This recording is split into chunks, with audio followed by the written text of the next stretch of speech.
we're talking about how bullies, being a teacher, we kind of go over this in schools often. One of the core ways of getting their way is provoking you, getting you angry and getting you upset. And of course, most recently with what's been happening around the world, although these are, they're temporary things, they just come and go,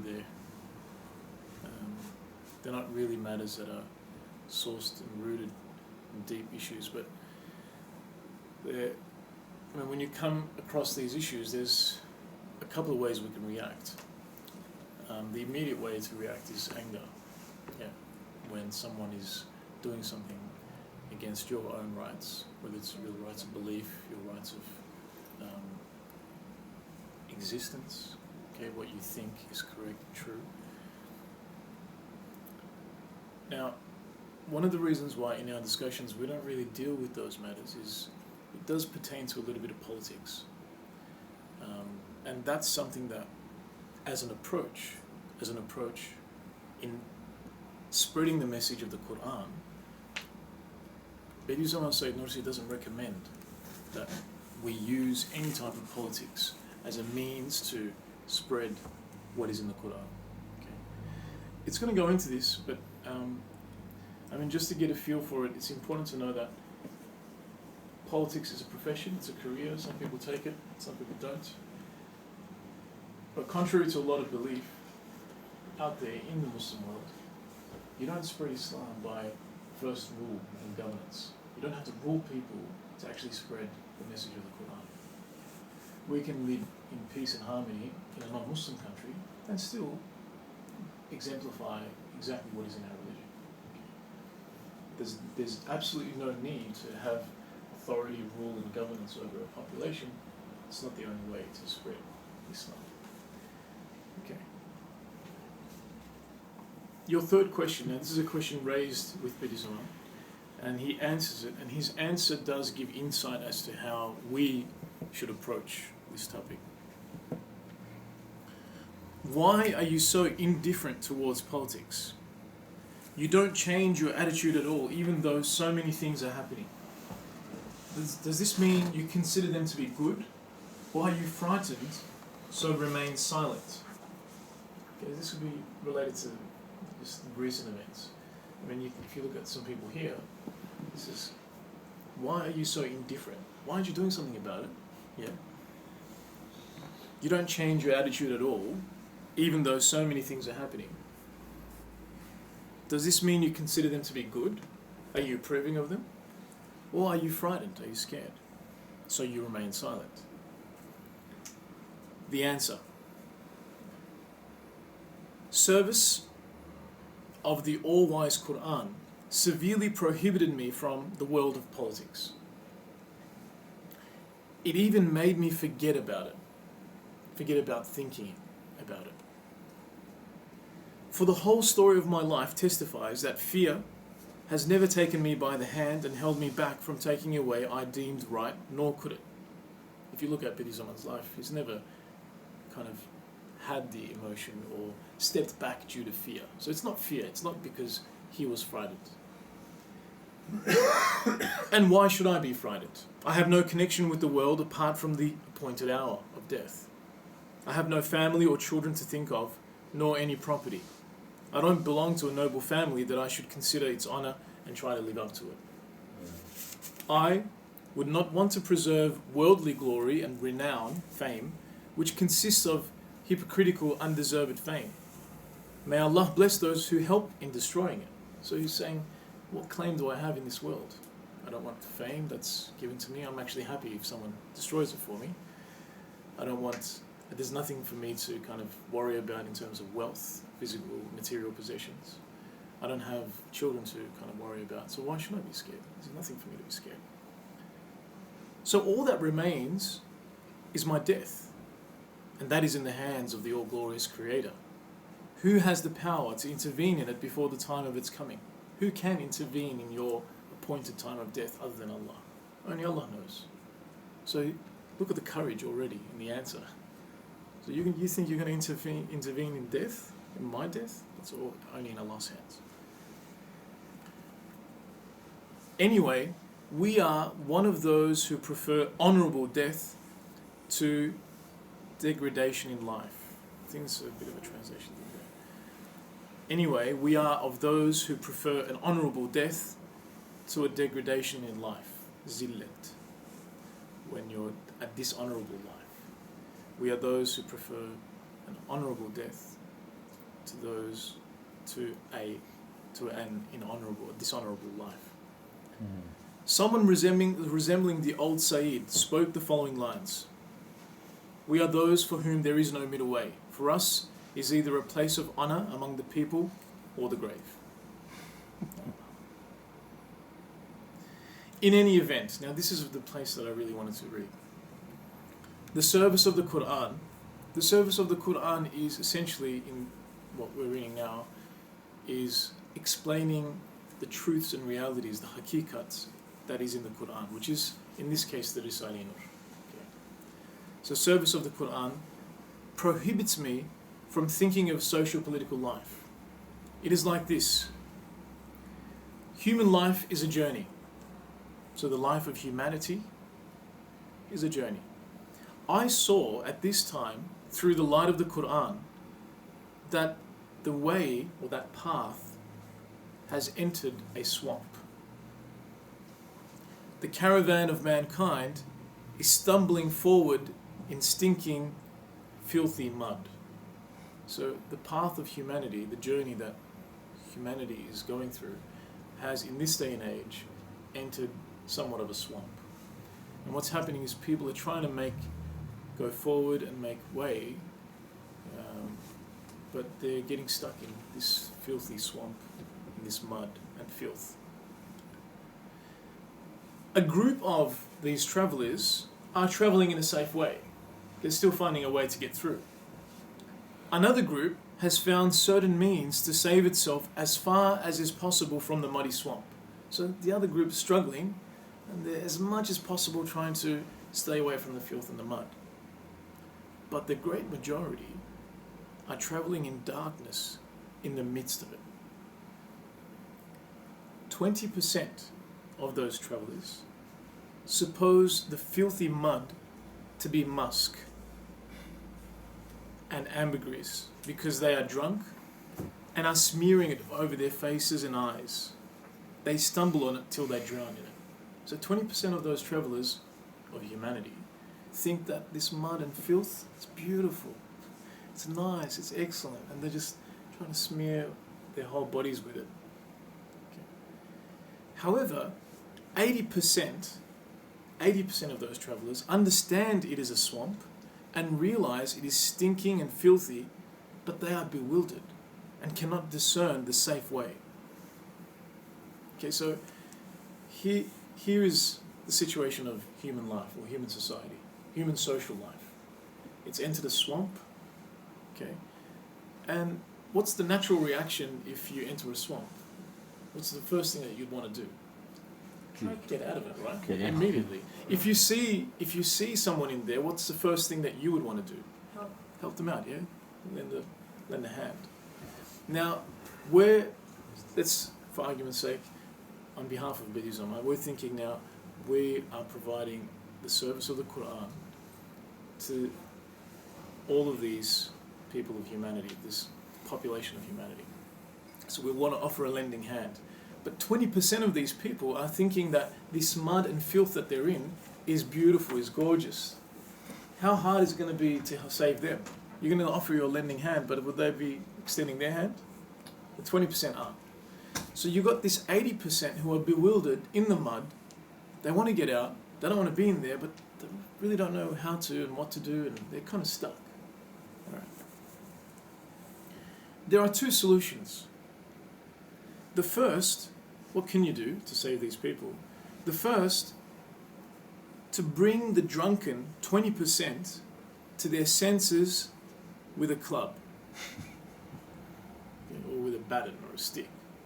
Okay, there's 20% which are drunk, they don't even realise this is mud, they're actually thinking it's gold, nice and beautiful. You kind of wake them up by kind of smashing them or hitting them. Okay, that's the first solution. The second is to point out the safe way to the bewildered by showing them nur, by showing them the light for the 80%. I look and see that 80 people are brandishing clubs at the 20%, while the light is not properly shown to the unhappy, bewildered 80. So if you look at the rescuers out there for these people who are stuck in the mud, it's saying that 80% of the people who are trying to rescue these people are pretty much smashing the 20%, trying to, wake them up and just say, don't, this is mud, don't do this.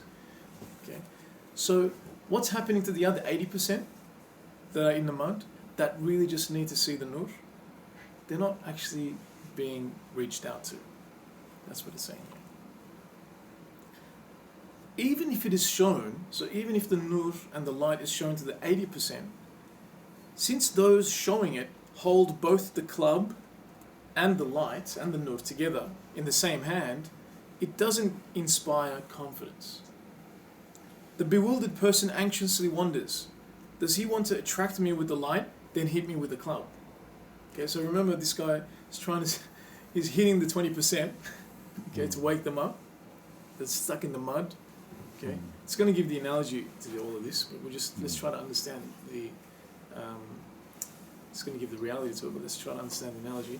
The person who's trying to save these people, they've got the club and the nur in their hands. So the 80%, when they see this in their hands, they think, he's holding a club and the nur. We wanted the nur, but the club is really putting us off. I wonder if he's going to hit us with it. I wonder if he's just trying to attract us to the nur and then hit us with the club afterwards. Okay. And sometimes, when due to some defect, the club is broken, if something happens to that stick, the light, the nur, flies away, or it is extinguished. Here's the reality. Thus, the swamp that we were talking about is mankind's dissolute social life, which breeds heedlessness and misguidance. So the dalalet, okay, the misguidance, the vice, dissipation, all of the haram, if you like, is the swamp. And it seems like humanity in this day and age, in what we call Ahir Zaman, we have the path, our path has been going through, or is now stuck in somewhat of a swamp, okay, with all the haram and the dissolute that is out there. The drunkards, okay, remember the 20% who are drunk? The drunkards are those obdurate people who take delight in misguidance, while the bewildered ones are those who detest misguidance but cannot extract themselves from it. So 20% of the human population, it says, approximately, are those type of people who enjoy this dissipation and vice and ugliness and haram that is out there. They're people who they're smearing it around themselves and trying to live in it. But the 80% are those bewildered. They know it's poisonous honey. They know it's painful. They see it, experience it, live it, but they're bewildered. They're stuck. They don't know what to do. They don't know how to get out. Okay. They want to be saved, but cannot find the way. They are confused. As for the clubs and the sticks that were being used, they are the political currents. So the means of politics. You know how people try to aspire to save people, help people through political means. There's some people who think that I'm going to spread Islam through political means. You know, I'm going to do this and that. I'm going to get this networking going and so on. So that's the club, the politics. And the light, the nur, what was the nur? The nur is the truths of the Quran. Now, nur, light, cannot be disputed, nor can enmity be felt towards it. So if you show light to someone, something that's truthful, something that's in reality true, no one can detest it. No one will be able to argue against it. Okay. no one can detest it apart from Satan the accursed. So that I might take up the Qur'an's light, I declared, so that I can purely show the nur of the Qur'an without politics, without putting off people, making them feel like, is he going to hit me with that political stick, or because I'm in need of that nur, but should I have access to him? They're still in bewilderment, right? So we need to show only nur to these people in order to attract the bewildered. So that I might take up the Qur'an's light, I declared, A'udhu billahi minash shaitani was siyasat. I seek refuge with Allah from Satan and from politics. And threw away the club of politics. I embraced the nur with both hands.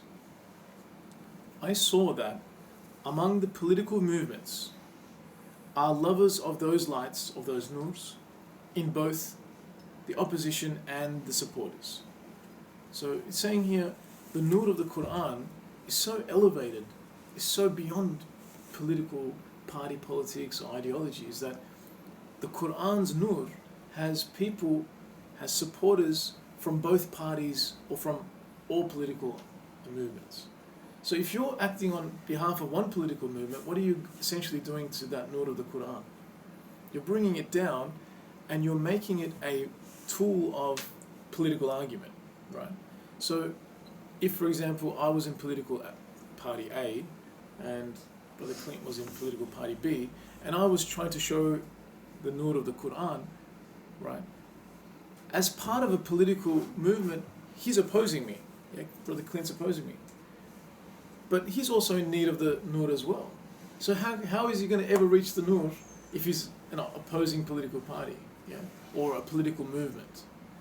So here, what Bidi Zaman's saying is, whatever is to be done when spreading the message of the Quran has to be done with no political currents, no political intentions, no political movements whatsoever. No side or group should cast aspersions on or hold back from the lights of the Quran that are held up, or from the teachings of the Quran, which are far superior to all political currents and partisanship, and are exempt from and free of all their biased considerations. Only Satans in human form or animals in human dress would do so, since they imagine irreligion and atheism to be politics and support them. So here we're saying that the 20% who really think that all this haram and vice and dissipation is pleasurable for them, I mean, there's not much we can do about that. Okay, as we were saying, if a person thinks that swamp is good for them, okay, that type of lifestyle is good for them, you extend your hand and they don't extend it, you can't really force good on someone.